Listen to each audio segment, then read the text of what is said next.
mga kanter, isang napakagandang araw na naman sa inyo. At muli ay subukan na naman nating maghunt ng alimokon. Dahil kahapon, may naengkwentro yung pangati kong si Uno na magaling na alpas. At hindi nga kinaya ni Uno yung alimokon na yun. Kaya binalikan na naman natin. At dala ko nga palang pangati ngayon mga kanter ay si Kusa. Yan si Kusa sa likod. At yung aking kasama yan pa rin. Training pa rin yung kanyang dala. So sana andito pa rin yung alimokon na yun, dahil sobrang galing yung alimokon na yun talaga. Napahanga talaga ako sa alimokon na yun, kaya binalikan talaga namin. At sana ay maengkwentro natin ulit yung alimokon na yun dahil sobrang galing nga. At parang hindi na ako makatulog kagabi sa kakaisip kung anong gawin namin para mahuli itong alimokon na to. Sobrang galing talaga mga kanter. So update ko na lang kayo mamaya mga kanter pagdating doon sa area kung saan natin kung saan naengkwentro ni Uno yung alimokon na yun.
Pangalawang setup natin yan mga kanter.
So, yan kanter.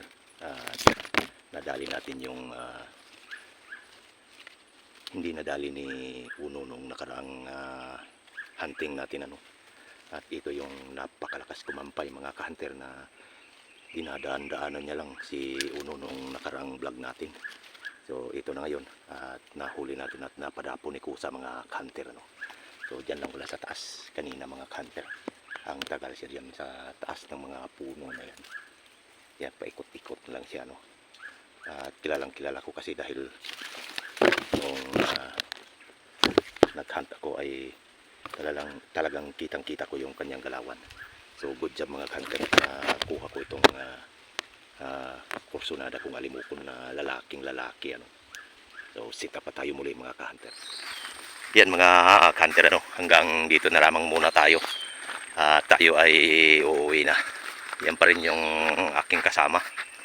So ayan, yung target pala namin dito na magaling at maganda na alimukon ay nahuli pala natin sa pamamagitan kay Kusa no. Pero kanina ay hindi siya nagpakitang gilas. Hindi kagaya nung nakarang araw na sobrang galing talaga ng ipinakita ng alpas na yun sa katian natin na si Uno. At hindi nga kinaya ni Uno yung alpas na yun. Kaya binalikan namin. At ayun, nakuha natin at hindi na ako gumamit ng pulot na dati yung ganitong sisidlan ng pulot. So ang ginamit ko nga pala para mapalapit natin ay yung doon lang sa mga may mga sanga-sanga at nakipagkunihan pa siya kay Kusa bago siya lumapit ano. So yan lang muna mga kanter at itong kasama ko ay siyempre training pa naman ang kanyang dala ay wala siyang nahuli siyempre. Kayo ba naman ang magdala ng under training kung makahuli ba tayo? Ang huli nga pala ni Kusa ngayon ay 4 mga kanter ano. Yan hanggang dito na muna tayo at sana wag pa rin kalimutang mag-like para next video magkita ulit tayo. Ayos!